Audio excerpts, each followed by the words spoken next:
Israel has reopened Gaza border crossings that had been shut down for a week after rocket attacks from the Palestinian territory during Obama's visit to Tel Aviv. Palestinians tell Paul Aslier what they think. Anger on the streets of Ramallah against a Palestinian government people here say is too weak or inactive to bring peace.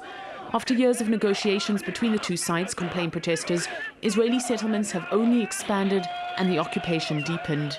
The Palestinian Authority is part of the problem and not the solution. President Abbas is a servant of the Israeli occupation. Israel wants from the Palestinian Authority two things: a security agent and a financial agent, so it can control the Palestinian people. The Palestinian Authority does this for them. Jamal Juma organizes regular demonstrations against the Palestinian Authority.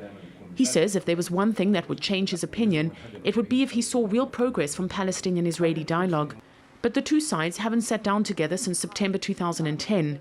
Many moderate Palestinians are losing faith and looking across their border for inspiration. The more the Palestinians despair of peace, the more Hamas will gain. If they don't believe in peace, they turn towards Hamas and say Hamas achieves with violence what Abu Mazen does not achieve with non-violence. It's as simple as that. President Abbas says he won't talk with Tel Aviv unless there's a freeze in Israeli settlement construction, something Prime Minister Netanyahu won't agree on, especially now in lieu of his new right-wing coalition government.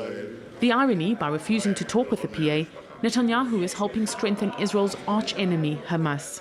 What has strengthened the position of Hamas and all opposition in Palestine is the failure of Oslo. Please remember that 20 years have passed almost since Oslo Agreement was signed. What is the outcome? More settlements, more segregation, an apartheid wall. Sheikh Mahmoud Abu Tir once cut a lonely figure in Ramallah. He was among a minority of West Bank Palestinians who supported Hamas. He spent 7 years in an Israeli prison, he says, because he won a seat in the Palestinian government on a Hamas ticket. He blames the PA as much as Israel.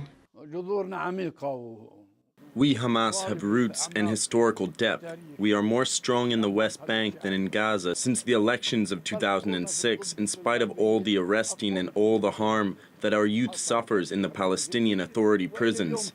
People are convinced of our way, our truth. We worked and we are working for the people. We are helping them, and because of that, they arrest us. But Sheikh Abu Tir is not worried about being arrested again. Despite his intention to stand again for Palestinian parliamentary elections due to be held later this year, he says he doesn't even have to campaign. He merely has to sit and wait while Tel Aviv promotes his cause. Although no date has been set for the next Palestinian elections, people here are starting to think about who to vote for. And while Hamas will never be as popular in the West Bank as it is in Gaza, it's certainly giving the other political candidates a run for their money. Paul Aslier, RT, Ramallah.